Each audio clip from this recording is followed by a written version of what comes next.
Yan, abangers. Wak. Wak.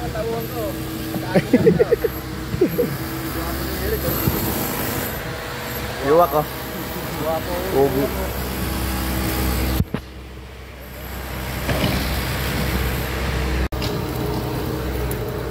Ayan guys, kaunti na lang nahukayin. Lalim no. Parang semi beach type style.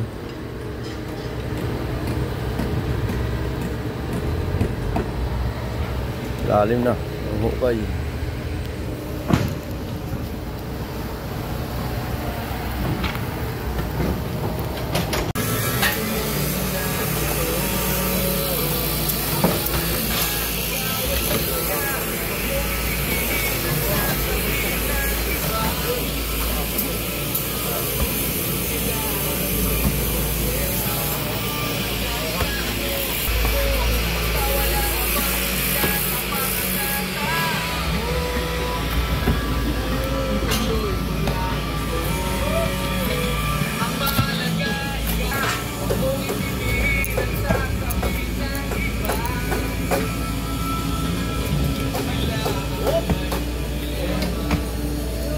Dito tayo.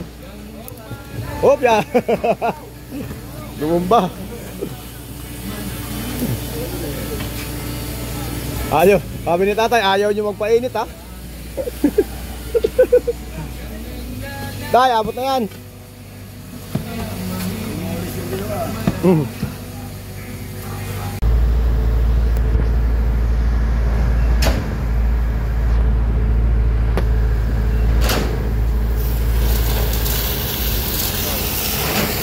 No. Ha? Asyan.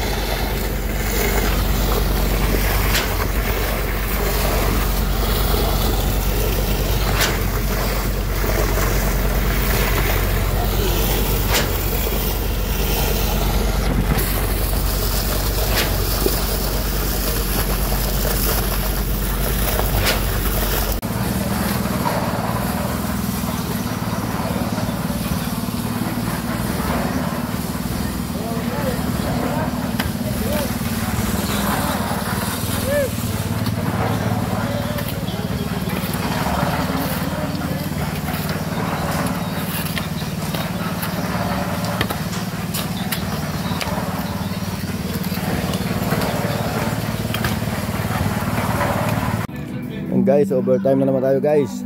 Ayan yung jacuzzi natin. Kinakasa na yung ating forma na screen at steel matting. Buhos natin ngayon alas 11 ng gabi. Ayan guys, ayan may upuan tayo dun. Ito yung pinaka diking niya ay may tubig. Parang style semi ano siya, beach type. Yan, may tubig itong lalakad-lakaran dito. Tapos yan, tapos mayroon tayo ditong overflow na kanal sa labas. Paikot yan, may kanal paikot para yung tubig ay pantay na pantay paikot. Tapos kanal. Tapos yan, lalakad-lakaran dito. Yan, dito kanal na lang dito. Ang pinantay lang natin yung kabilaang side. Kasi pinapantay dyan sa tinatayong bahay na yan. Dahil yan ang request ng ating owner. Ito yung ating yan, yung parang doon nakababa ito rito dahil pag uupuan mag-uunat ng paa, nakasandal naman dito. Sa labas naman yan ang kanal paikot. Ayun ang ating jacuzzi. Yan, kakabit pa tayo ng abang ng ating vacuum line saka return. Yung ating main drain ay nakaabang na. Dito natin iabang yung ating ano sa ibabaw, ating vacuum. Dahil hanggang dito nga ang tubig, kaya dito natin sa bandang ibabaw ikakabit. Tapos yung return naman doon sa mga upuan, may return tayo doon. Tapos dito naman sa ating jacuzzi, dahil ito ay nakalubog sa tubig din. Kung makikita mo, wala ka makikitang jacuzzi sa ibabaw na nakalutang dahil puro tubig ang makikita nito. Kaya nakalubog tayo. Yan, ng ating jacuzzi ay lalagyan lang natin ng main drain yan. Hindi na natin lalagyan siya ng vacuum. Return lang, saka bubbles ang ating lalagay dyan. Dahil ang vacuum natin nandito, abot na ng vacuum yan dahil nakalubog naman siya sa tubig. Bali ang tubig nito ay iisa lang pag titingnan mo sa ibabaw. Pero pa lalagyan lang natin ng main drain in case na papalitan na ng tubig, i-dead drain, siyempre maiiwan yan kasi naka-kwadrado naman yan. Mauubos lang yung ibabaw, yung laman niya sa loob hindi mauubos, kaya lalagyan natin ng main drain para kung sakali uubusin ng tubig, mauubos ng tubig. Pero sa vacuum ay abot na ng vacuum yan dahil nandito. Dahil iisa lang din naman ang tubig nitong malaki sa kayang jacuzzi na yan. Ayan, overtime tayo. Aanantayin natin ang ready mix nating magbubuhos. Ready mix po ang ating magbubuhos dito. Ayan, naka-schedule tayo ng 10:30, siguro mga 11 ganun. Aantayin na lang natin. Bago dumating yun is nakakain na tayo. Nakatapos na rin tayo rito. Naka-prepare na natin lahat bago dumating yung ating mixer. Yan, nilalagyan na natin ng ano yan, spacer ng ating bakal sa lupa. May sapin na rin po tayong graba yan, may raba na yan. Yan yung ating graba. Yan po yung ating ano, mayroon tayong cross beam. Yan, mga cross beam natin.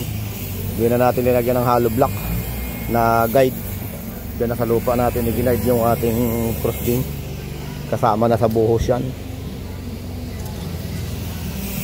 Yan, hindi na natin nilagyan ng hollow block.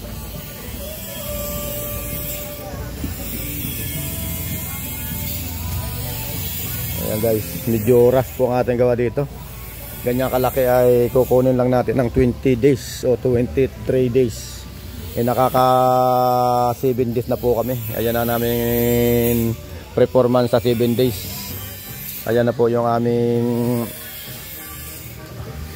nagawa, accomplishment. Ayan, 7 days. Bako kasi naghukay kaya medyo napabilis. Isang araw lang na hinukay ng bako, kaya napabilis tayo. 7 days, ayan ang bakal, buhos na tayo. 7 days, at sinamahan din natin ng overtime gabi-gabi para mapabilis tayo dahil may hinahabol tayong deadline. 20 days lang ang pagitan. Ang pinaka last is 23 days bago magpasko is matapos na natin to. Eh anong pitsa na ngayon? Ano na ngayon? 7 na yata or 6. Pero ay Sabado ngayon, 7 ngayon, December 7. Yan. Nag-start tayo ay December 1. December 1 tayo nag-start. Ayan na yung ating accomplishment sa loob ng 7 days kasama overtime. Ayan, ang ganda nito. Lalakad-lakaran mo dito, may tubig. Pwede ka maghiga-higa dito habang nakalubog ka sa tubig ang yung likod. Yan guys, oh.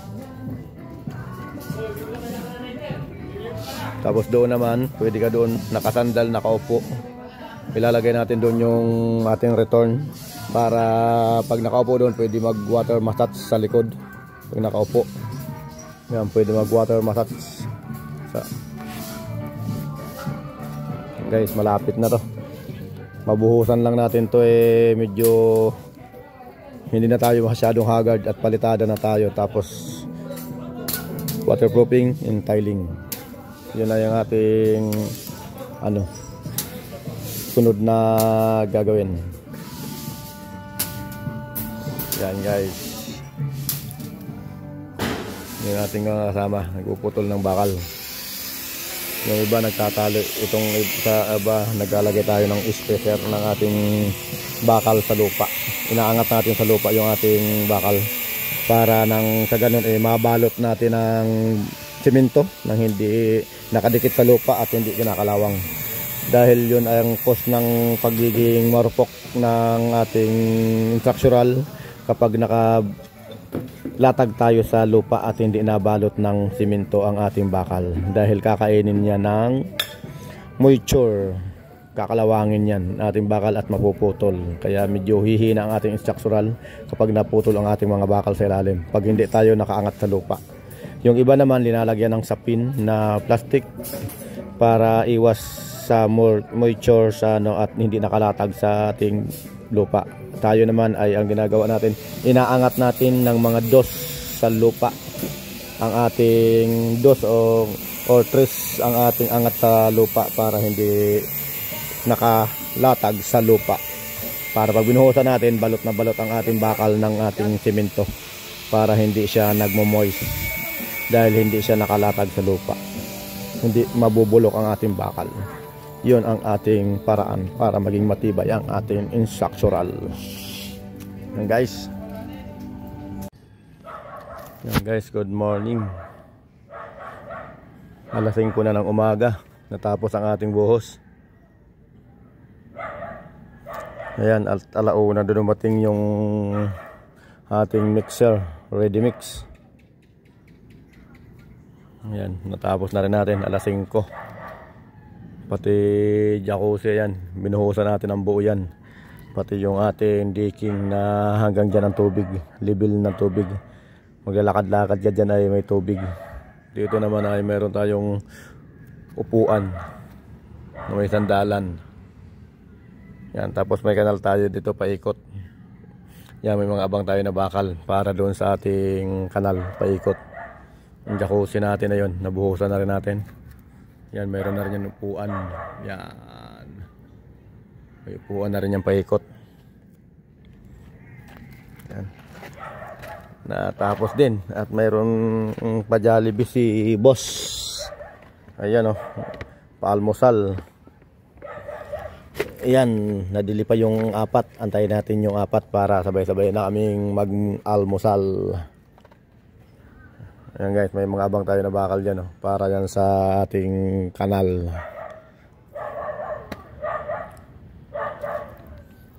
Para sa ating kanal. Ayan.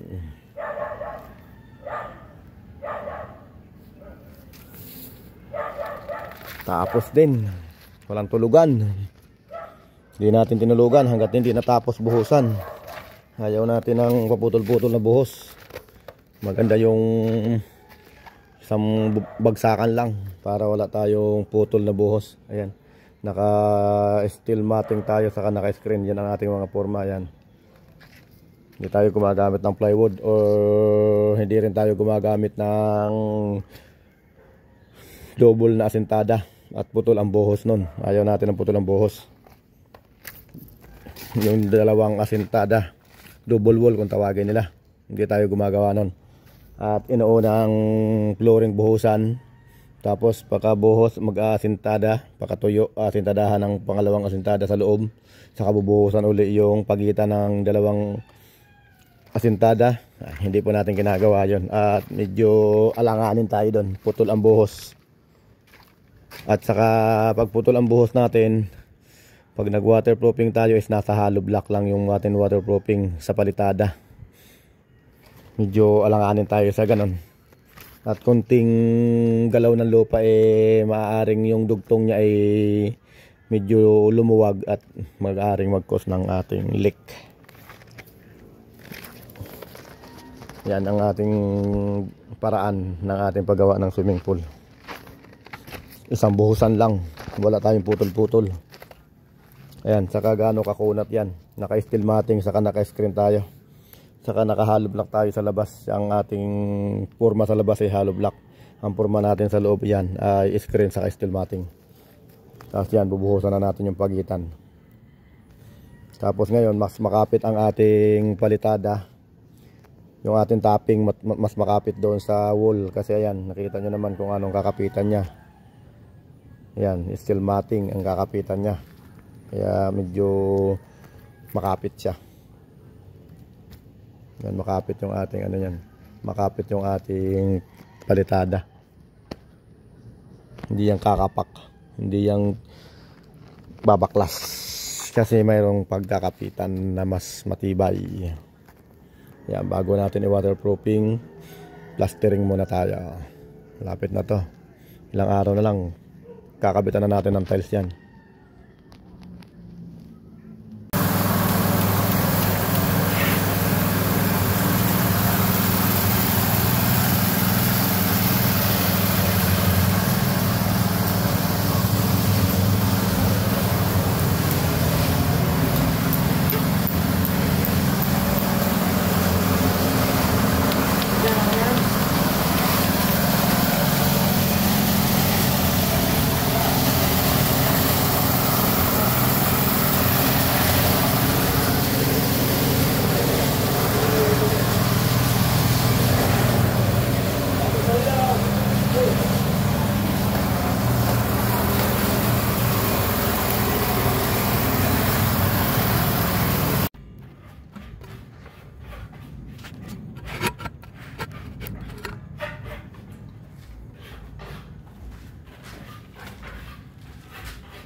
Bakit sila hindi na niligpit?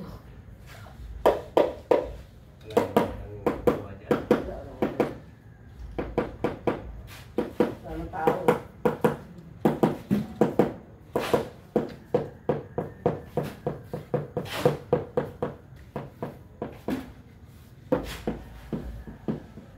Nakakalimutan ko gagawin ko. Yun. Ba, mahirap yan. Hindi na maganda yan. Ito yan. Sabi niya, tigil na kayo. Tigil na kayo. Wala na tiwak dito, oy. Nahalos na ata si Uwak eh. Huli na. Huli na. Nahuli ka, nahuli. Natulog mo si Uwak. Yung mahaba ang leg. Natulog mo si Uwak. Hindi mo matutulog agad, hindi tayo makatulog yung mga pagod tayo eh.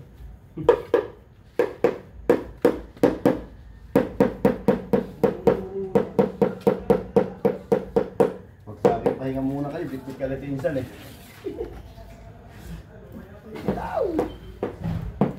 Nag-o-off na rin eh. Nguyat na, wala pa tayo sa tulog eh. At yung dalawa ko natutulog na eh. Ako, nag-i-start na yung paningin ko dito eh. Buti naiuwi ako eh. Ha? Nag-charge. Nag-charge.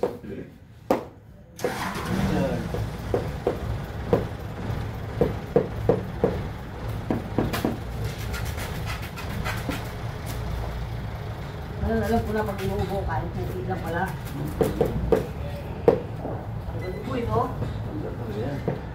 Ang ina, patay ang bakterya yan. Acid yung kinakain mo eh. Di ba? Acid. Kaya kain puti, tagal mo lubo. Acid yun eh.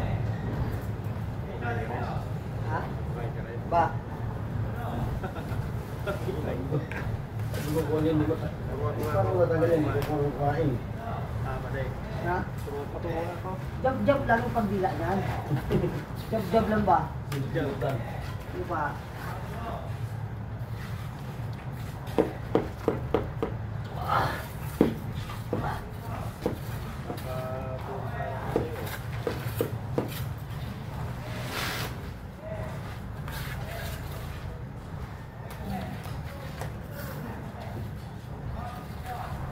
Well, tatlo ka lang dito ah. Ano sipag eh, tatlo pala eh. Alas ko ng pala,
Kakamo-samo ko mo.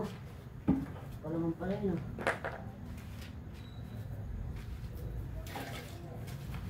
Shoot, sure mo na kayo. Puta yung bus. Ano? Surubol. Hindi na adik ngayon. Sabi yung surubol. Pagkat mo lang.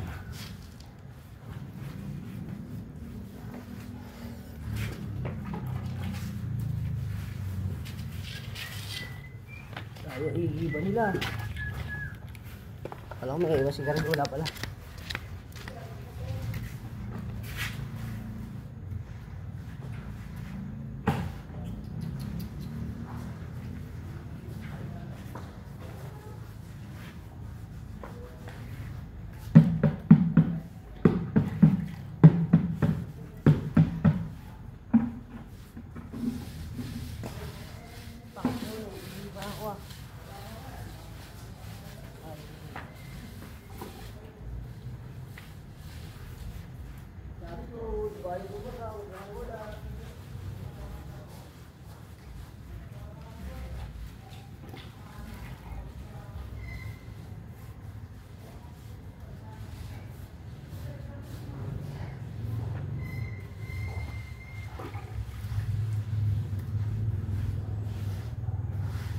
Pwede na ba tayo sa'yo?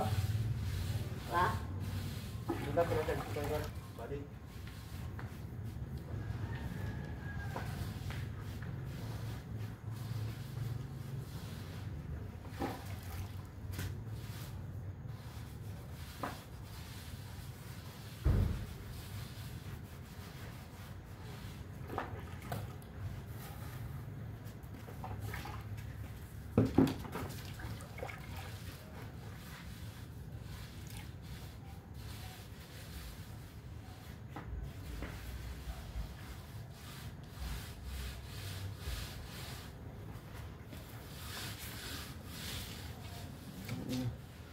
Puro lang pala yung tutok pa ko.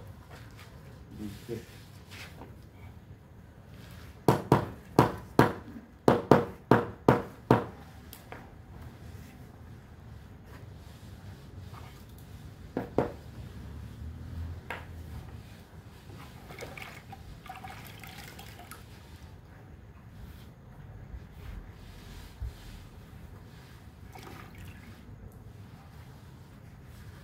Bingkong pangayot na.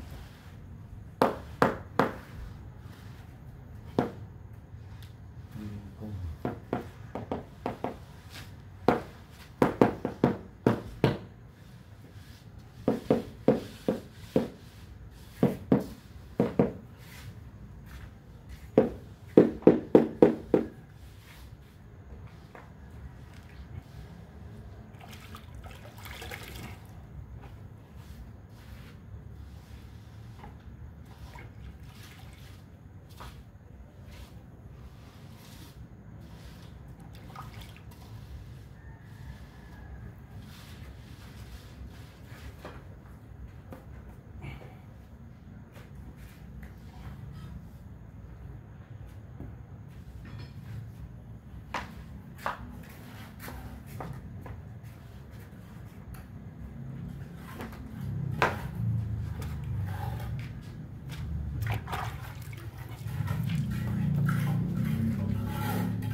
Matampingan dito.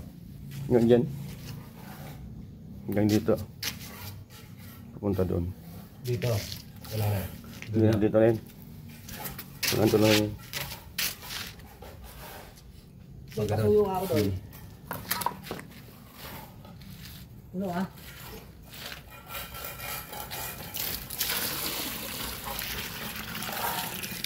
Dami na muna yun dyan. Takin mo yan dyan. Kaya pakit pare. Eh, gulat yan si Tito. Oh, bakit napunta na si Balde kay paring mo?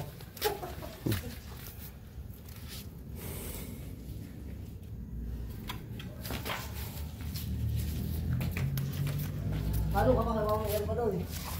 Sige lang. Ayun po. Halo. Yan, halo na dito. Yan. Hahawakan daw natin ng ano. Ito, pakita mo to. Ngayon yun, nakikita nga. Oh. Ayan oh. Kuryente, walang balat. Pakita mo may ilaw. Umiilaw. Yan ang ilaw natin. Para malaman kung sip yung ilaw natin sa swimming pool. Pag nangisay ako, hindi sip yan. Oh. Okay. Oh. Oo. Safe. Yeah. Oo. Walang kuryente. Ha? Wala malang ka-ground kahit konti. Safe. Yan, Safe. ganyan Safe. kasip yan. Walang ka-ground. Safe. Pero umiilaw siya. Okay. Okay. Yan o. Tinisting natin kung talagang safety. Yan guys, patubig na tayo. Patubig, testing ng ilaw. Bakit ba nangungulit ka? Ihingay mo.